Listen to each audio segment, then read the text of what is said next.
Hello student, welcome to Ashish classes PCM PCB. बच्चों आज के लेक्चर में हम पढ़ेंगे क्लास 12 केमिस्ट्री, जो कि हमारा चैप्टर चल रहा था बच्चों हेलो एल्कीन और हेलोरीन।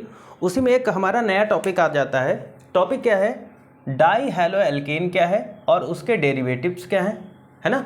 और उसी के साथ क्या करेंगे हम, नॉमेनक्लेचर ऑफ डाई हैलाइड्स, इनका नॉमेनक्लेचर भी जानेंगे। ठीक है, तो बेसिकली हमें क्या पढ़ना है, डाई हेलो एल्केन के डेरिवेटिव्स पढ़ना है। ठीक है, और उनका नॉमेनक्लेचर पढ़ना है। तो काफ़ी इंपॉर्टेंट बच्चों ये लेक्चर है और ये टॉपिक भी आपका बहुत ही ज़्यादा इंपॉर्टेंट है, तो बहुत ही ध्यान से देखिएगा। और अगर आपने इससे पहले वाले लेक्चर नहीं देखे इस चैप्टर के, तो उससे जो पहले के लेक्चर हो चुके हैं उनको ज़रूर देख लीजिएगा, बहुत ही ज़्यादा इंपॉर्टेंट है बच्चों। चलिए हम स्टार्ट करते हैं।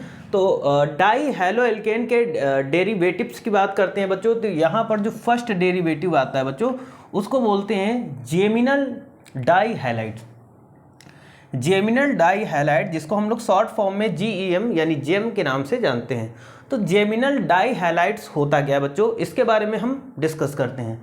तो सबसे पहले हम बात करेंगे जेमिनल डाई हैलाइड होता क्या है। तो इन दीज डाई हैलोजन, देखो दो बार नोट हो गया, in these dihalogen derivatives in these dihalogen, इसमें क्या होगा, halogen derivatives, halogens derivatives, both halogen atoms are attached to same carbon atom. ठीक, देखो बच्चों, जेम अगर हम बात करते हैं, जेम के जो डाई हैलाइड होते हैं वो उसमें बेसिकली होता क्या है कि एक ही कार्बन से दो हैलोजन यानी सेम हैलोजन एटम्स एक ही कार्बन से जुड़े होते हैं, वो हो जाता है जेमिनल डाई हैलाइड। ठीक है, तो इसमें देखो यहाँ पर क्या है, CH, ठीक, सिंगल कार्बन है ना। यानी इसमें देखो बताया गया कि both halogen atom are attach to the same carbon atom. तो दोनों हैलोजन एटम यहाँ पर क्या है कि सेम कार्बन के साथ जुड़े हुए हैं, तो ये क्या हो जाएगा, जेमिनल डाई हैलाइड हो जाएगा। ठीक, वैसे ही यहाँ पर देख देते CH3 सिंगल बॉन्ड CH। अब देखो यहाँ पर भी इस सिंगल कार्बन से दोनों हैलोजन जुड़े हैं। तो जब सिंगल कार्बन से दो हैलोजन्स जुड़े हों, है ना, तो वो हमारा जेमिनल डाई हाइलाइट्स होता है। ठीक है, जेमिनल डाई हाइलाइट जिसे हम जेम बोलते हैं, क्या होता है बच्चों, जब सिंगल कार्बन एटम से दो सेम हैलोजन्स जुड़े हों बच्चों। ओके, उसके बाद में देखो बच्चों, विसिनल डाई हैलाइड, जिसे हम लोग विस के नाम से जानते हैं। तो विसिनल डाई हैलाइड होते क्या है बच्चों, इसमें क्या होता है, in these halogen derivatives two halogen atoms are attached to adjacent carbon atom. ठीक, देखो क्या होता है इसमें क्या होता है, अगर हम विसिनल की बात करते हैं, तो इसमें क्या होता है कि जो हैलोजन के डेरिवेट्स होते हैं वो क्या होते हैं, डिफरेंट कार्बन यानी सेम हैलोजन के डेरिवेट्स यानी सेम हैलोजन दो डिफरेंट कार्बन एटम से जुड़े होंगे। जैसे हम बात करेंगे यहाँ पर CH3 CH CH2। अब देखो यहाँ पर क्या है, एक हैलोजन यहाँ इससे जुड़ा हुआ है और एक हैलोजन ये इस कार्बन से जुड़ा हुआ है, एक इससे जुड़ा हुआ है। तो विसिनल का मतलब होता है कि जब किसी भी कार्बन चेन में दो सेम हैलोजन क्या हो कि डिफरेंट कार्बन एटम से जुड़े हो, तो वो विसिनल डाई हैलाइड्स होते हैं। ठीक है, आगे देखो बच्चों, बात करेंगे पॉलीमेथिलीन डाई हैलाइड्स। पॉलीमेथिलीन डाई हैलाइड क्या होता है बच्चों, तो इन दिस टाइप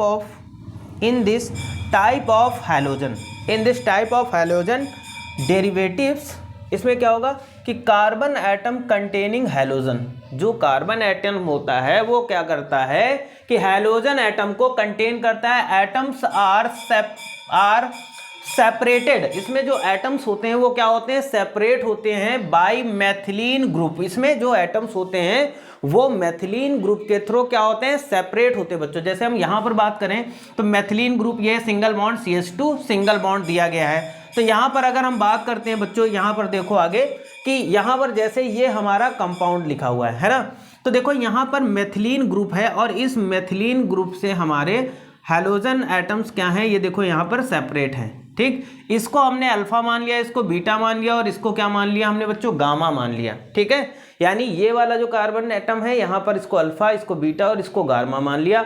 तो देखो यहाँ पर क्या है, alpha gamma try methylene, alpha है ना, अल्फा गामा ट्राई मेथिलीन हो जाएगा, अल्फा गामा ट्राई मेथिलीन हो जाएगा। और डाइक्लोराइड, डाइक्लोराइड का मतलब एक तो क्लोरीन यहाँ पर है और एक क्लोरीन हमारा यहाँ पर है, इसलिए ये क्या हो जाएगा, डाइक्लोरीन हो जाएगा। आपको डाई हैलो एल्केन के डेरिवेटिव्स समझ में आ गए होंगे बच्चों। अगर कोई डाउट रहता है तो आप कमेंट करके जरूर पूछिएगा, आपके डाउट क्लियर किए जाएंगे, ठीक है। उसके बाद बच्चों हम बात करते हैं आगे नॉमेनक्लेचर।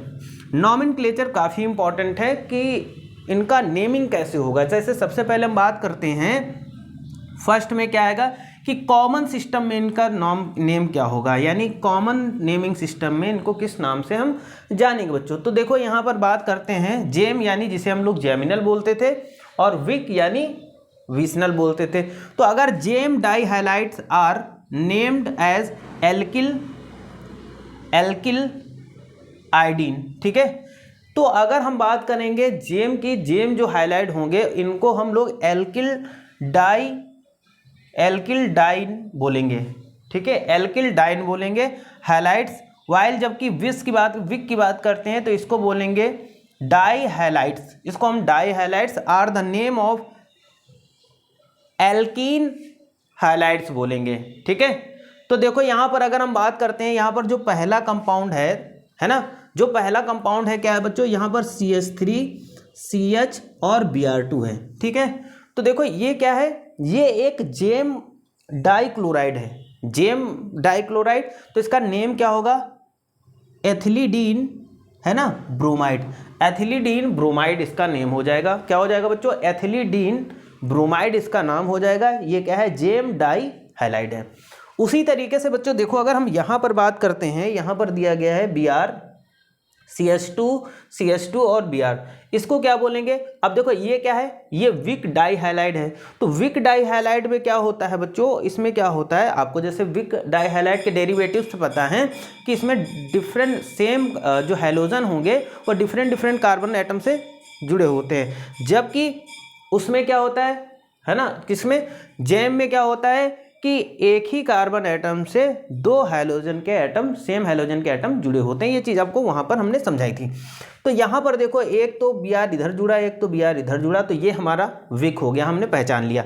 अब इसका कॉमन सिस्टम में जो इसका नेमिंग होगा वो क्या बोलेंगे, तो इसको बोलेंगे एथिलीन ब्रोमाइड, ठीक है। इसमें ईन आ जाता है, तो एथिलीन ब्रोमाइड और विक डाइहाइलाइड, ये विक डाइहाइलाइड है, ठीक है।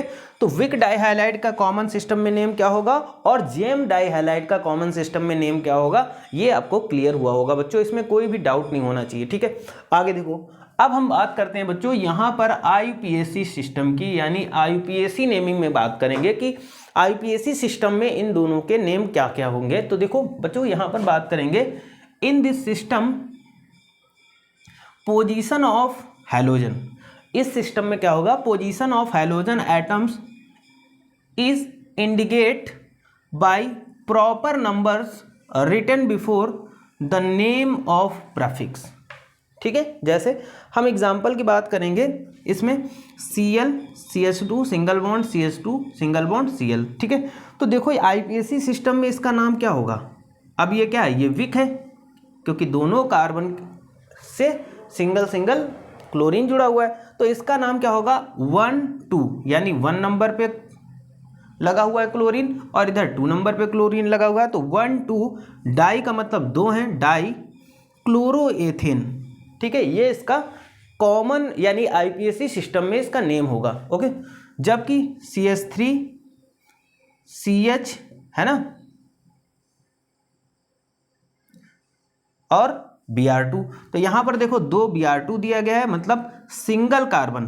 अब देखो ये जेमिनल जेम आ गया, ठीक है, ये विक था और ये जेम आ गया। तो जेम में देखो क्या है कि सिंगल कार्बन से 2 हैलोजन जुड़े हुए हैं, 2 ब्रोमीन जुड़े हुए हैं। भाई चाहे इसको ऐसे लिख दो, यहां पर ऐसे लिख सकते हो CH3 CH है ना और एक ब्रोमीन ऐसे, एक ब्रोमीन ऐसे। तो ये जेम आ गया क्योंकि सिंगल कार्बन एटम से 2 हैलोजन जुड़े हुए हैं, सेम हैलोजन के 2 एटम जुड़े हुए। तो यहाँ पर इसका हम क्या लिखेंगे 1 1। भाई एक नंबर पे क्या लगा है 1 1, सिंगल पहले वाले कार्बन पर दोनों पर ब्रोमीन लगा है क्योंकि यहाँ पर Br2 है। तो 1 1 die bromo ethane, 1 1 die bromo ethane, ये इनका नाम होगा किसमें, आईपीएसी सिस्टम में बच्चों नाम होगा। ठीक है, तो अगर कोई चीज़ ना समझ में आए तो बच्चों आप कमेंट करके पूछिएगा। वैसे सारी चीज़ें बहुत अच्छे तरीके से क्लियर की गई हैं और बहुत इंपॉर्टेंट टॉपिक भी है ये आपके क्लास 12th केमिस्ट्री के लिए। तो इस टॉपिक को बहुत ही ध्यान से देखिएगा और केमिस्ट्री में कोशिश करिएगा। आपको क्या करना है, जो चीज़ नहीं समझ में आती उसको 2-3 बार देखिएगा और 2-3 बार देखने के बाद बच्चों आपको उसकी प्रैक्टिस करनी है। लिख लिख के खूब प्रैक्टिस करोगे और समझने की कोशिश करोगे तो आपको बहुत अच्छे से समझ में आएगा। और अगर चैनल पे नए हैं तो चैनल को सब्सक्राइब करिए, वीडियो को जितना हो सके लाइक और शेयर करिएगा। Thank you for this class. मिलते हैं नेक्स्ट लेक्चर में एक नए टॉपिक के साथ।